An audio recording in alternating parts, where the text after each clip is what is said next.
খিচুড়ি প্রসাদও পেলাম, মাকে দর্শনও করলাম, প্রতিমা দর্শন করছি আমরা শুনলাম মায়ের সম্পর্কে অপূর্ব সুন্দর মায়ের কথা। ভিডিওটি ভালো লাগলে অবশ্যই লাইক সাবস্ক্রাইব করতে ভুলো না, কোথা থেকে দেখছো জানাতে ভুলো না, ভিডিওগুলো কেমন লাগে জানাতে ভুলো না একদম।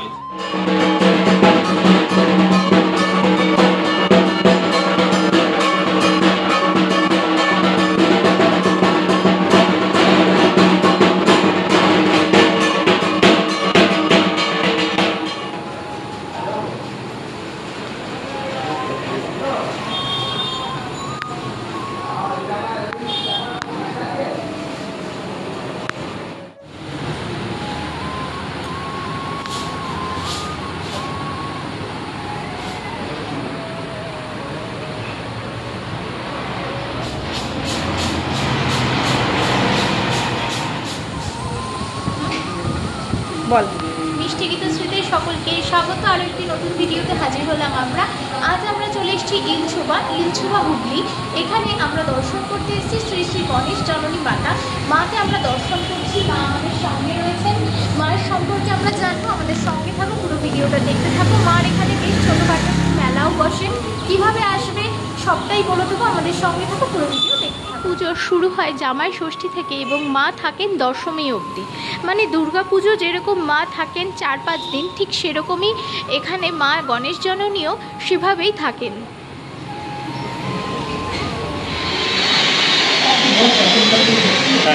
হ্যাঁ বলুন। আনুমানিক 500 বছরের বেশি পুরনো। আচ্ছা, এখন সেটা এক্ষুনি একদম সঠিক বলা যাবে না, 500 বছরের বেশি পুরনো হবে। 250 বছর তো ডেফিনেটলি, 250 বছরের তো ডেফিনেটলি না, তারও আগে থেকে বেশি। একটু মায়ের সম্পর্কে বলুন, মানে এটা কি স্বপ্নাদেশ থেকে পুজোটা শুরু হয়েছিল, বা আপনাদের পূর্ব যারা বংশধর ছিলেন, মানে যারা বংশের ছিলেন তারা শুরু করেছিলেন, মানে কে বা কারা শুরু করেছিল পুজোটা? এখানে তখন একরকম মারণ রোগ অসুখ ছিল। আচ্ছা, সেই স্বপ্ন, মানে তখন সব গ্রামের লোকেরা, পুরনো লোকেরা ঠিক করেছিল যে গণেশ জননী মায়ের পুজো করবে, সেই থেকে চালু হয়েছে। এখন মহামারী থেকে, মহামারী হচ্ছিল, এই পুজোটা শুরু হয়েছে। হ্যাঁ, আমাদের পূর্বপুরুষ, আপনাদেরই বংশের লোক শুরু করেছিল? হ্যাঁ, আমাদের আছে, এদের আছে, ঘোষ পরিবারের, বসু পরিবারের আছে এখানকার পাড়ায়। ও অনেকে একসাথে মিলে শুরু করেছিলেন, যৌথ উদ্যোগ।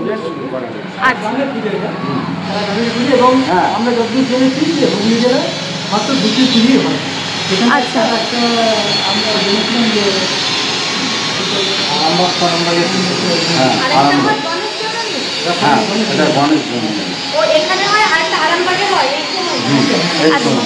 মা এখানে থাকেন কদিন? 4 দিন। আচ্ছা, আর মায়ের এখানে ভোগে কি কি থাকে এই 4 দিন? 4 দিন ভোগে খিচুড়ি, এমনি যেরকম প্রসাদ সামগ্রী যা হয় সবই হয়। আর আপনার যেরকম দুর্গা পুজোর মতো, যেরকম আমরা দুর্গা, এটা এক প্রকার গণেশ জননী মানে তো সেই দুর্গা পুজোর মতোই পুরো বিধিতেই হয়। আপনার ওই ভোগ প্রসাদ থাকে, ভোগ প্রসাদে আপনার খিচুড়ি, ভাজা, 5 রকম ভাজা, পায়েস, মিষ্টান্ন, রাত্রিবেলায় আবার লুচি ভোগ হয়, এইরকমই আর কি। আচ্ছা, আর মায়ের এই কাঠামো কি সারা বছর এখানেই থেকে যায়? এখানেই থাকে। যখন আমরা আমাদের এই কাঠামো, আমাদের পিছনেরই যে পুকুরটা আছে, ওই পুকুরটাতে আপনার ওটাকে কী বলে, আপনার মজুমদারা পুকুর, ওই পুকুরটা এখানে আপনার, ওটা একটা মানে এইখানে যত দেবদেবীর পুজো হয় সব ওই পুকুরেই হয় আর কি, বিসর্জন। এবার পুকুরটা অ্যাকচুয়ালি মানে আগেকার দিনের লোক ওনারা ওইভাবেই করেছেন আর কি। পুকুরটা এই পেছনে আছে, আর আপনার কাঠামো এখানেই থাকে। আর এবার যখন মৃৎশিল্পী আসেন এই আর কি। আচ্ছা, আর মায়ের এইখানে শ্রী শ্রী গণেশ জননী পূজা ছাড়া আর কি কি পুজো হয়? দুর্গা পুজো হয়, কালী পুজো হয়, এই মণ্ডপেই হয়। এটা অ্যাকচুয়ালি চণ্ডী মণ্ডপ, এটা অ্যাকচুয়ালি চণ্ডী মণ্ডপ, পুরনো চণ্ডী মণ্ডপ। এবার আস্তে আস্তে এবার আমরা গণেশ জননী পুজো, বহু প্রাচীন যুগে সামনে আটচালা ছিল, আটচালাতে যাত্রা হতো। এই সময় তো মেয়েরা মানে আসতো, মেয়ে জামাইরা আসতো ষষ্ঠী করতে, সেই তাদেরও কন্ট্রিবিউশন ছিল এই পুজোয়। আর এলাকার মেয়ে জামাইদেরও কন্ট্রিবিউশন ছিল।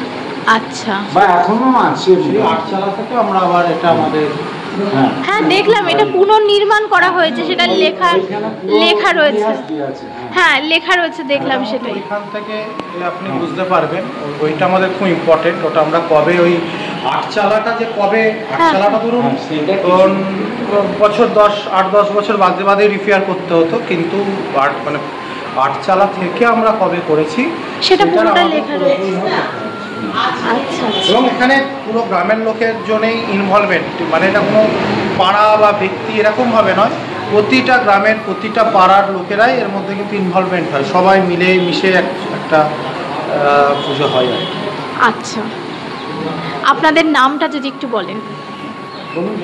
হ্যাঁ, আমার নাম শুভব্রত ব্যানার্জি। বর্তমানে উনি এটার আমাদের এটা একটা ট্রাস্টিটার নাম হলো ইলছবা বড় বারোয়ারি উন্নয়ন কমিটি। যেহেতু এটা তো গণেশজনীর মাতার মন্দির, কিন্তু হতে পারে বা জায়গাতেও তাই আছে, কিন্তু আমরা এখানে অনেক তো পুজো হয়, ওই জন্য এটাকে আমরা একটা উন্নয়ন কমিটির নাম দিয়েছি। উনি এখন বর্তমানে আমাদের ক্যাশিয়ার, উনি আমাদের এখন অ্যাডভাইজার কমিটির মধ্যে রয়েছে। আপনার নাম? আমার নাম জ্যোতিরেন্দ্র দাস। আচ্ছা, উনি কমিটি এবং ওনার অ্যাডভাইজারের মতো উপদেশ ওনাদের কাছ থেকে আমরা নিই। আর বর্তমানে আমার নাম ইন্দ্রজিৎ দত্ত, বর্তমানে আমি সাধারণ সম্পাদক। আচ্ছা, থ্যাংক ইউ। পুজোর আপনি কোনো বিশেষ নিয়ম আছে ওই ধুনো পোড়ানো বা ওই ধুনো পুরোনো ব্যাপারটা কি আছে?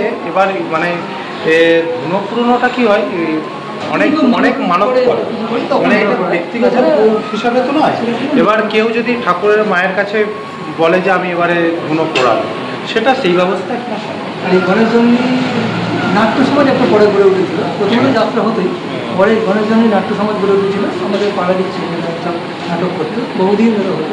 পরে এটা নাটক হয়েছে এই নামে, সেটা ধরে রাখা যায়নি। এখানে আপনি মোটামুটি দেখতে পাবেন মানে এই বারোয়ারি নির্মাণের জন্য যে এনারা মানে কন্ট্রিবিউশন করেছিলেন এবং তাদের যথেষ্ট শ্রম গেছে, এবং তাদের নামগুলো যাতে থাকে আমরা চেষ্টা করেছি সেটাকে তাদেরকে রাখার, মনে রাখার জন্য। আমার গ্রামের যারা ছিলেন, যারা মানে তাদের পুরোপুরি যারা মারা গেছেন তাদের স্মৃতির উদ্দেশ্যে প্লেস দিয়ে সেইখান থেকে কিন্তু যে আমরা ইনকাম করেছিলাম, তার থেকেও কিছুটা খরচ। আচ্ছা, এখানে একটু হ্যাঁ, অবশ্যই অবশ্যই। এখানে মা দুর্গা, মা গণেশ জননী, আর ওই দুর্গা বাচ্চা গণেশ, ওখানে শিব ঠাকুর ওকে চাইছে, হ্যাঁ গণেশকে নেবে বলে ওখানে চাইছে ওকে। আর এধারে কুবের আছে। আচ্ছা, আর হ্যাঁ, এ হচ্ছে কুবের, আর ওপরে দুটো পরি থাকে। এই আমাদের প্রাচীনকাল থেকে এই পুজো এইভাবেই হচ্ছে। এই ঠাকুরের সেম স্ট্রাকচার রয়েছে, সেই পুরনো। আর যেটা বললেন 250 বছর হয়ে গেল, একই রয়েছে, 250-র বেশি। আচ্ছা, আমরা 250 বছরের একটা পেয়েছি। আচ্ছা আচ্ছা, ও আরেকটা কথা জিজ্ঞাসা করতে ভুলে গেছি, এই মায়ের পুজোটা কি ওই বলছি এটা কি বৈষ্ণব মতেই হয় পুজোটা? ভোগ তো নিরামিষ হয়। হ্যাঁ, হয় না, বৈষ্ণব মতেই হয়। আচ্ছা,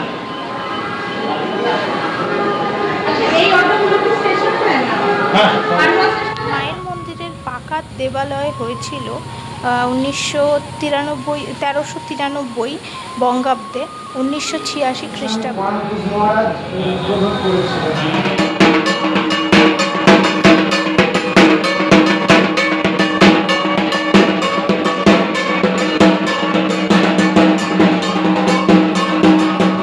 মায়ের এখানে মেলা বসেছে।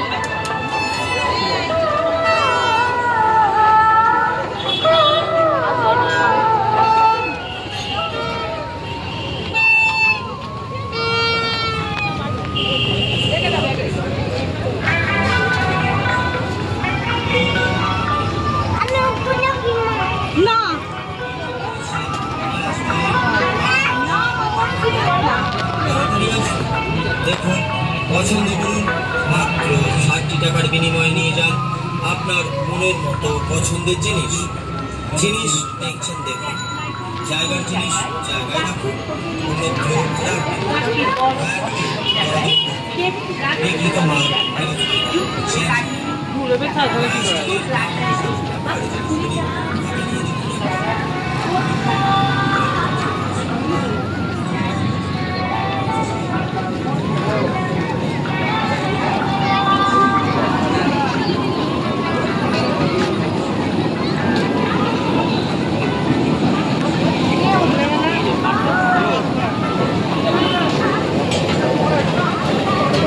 ছোটখাটো মেলা বসেছে কিন্তু খুব সুন্দর।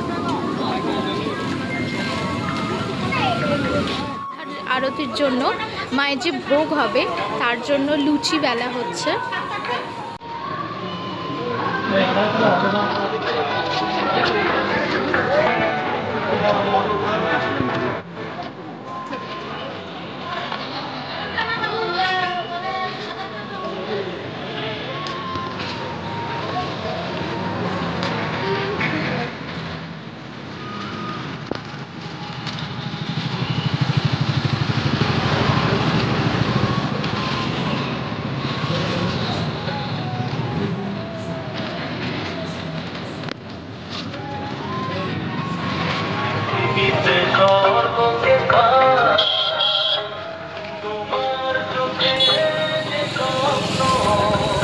পথ নির্দেশ কিভাবে আসবেন, এখানে আসতে হলে খন্ডান স্টেশন থেকে নেমে খুব সহজেই চলে আসতে পারবেন ইলছুবা শ্রী শ্রী গণেশ জননী মাতার মন্দিরে। অটো থেকে খন্ডানের দূরত্ব মানে অটোতে সময় লাগে 5 থেকে 10 মিনিট। এছাড়া আপনারা পান্ডুয়া দিয়েও আসতে পারেন। পান্ডুয়া থেকে আসলে একটু বেশি সময় লাগবে, পান্ডুয়া থেকে আসলেও অটো করেই আসতে হবে।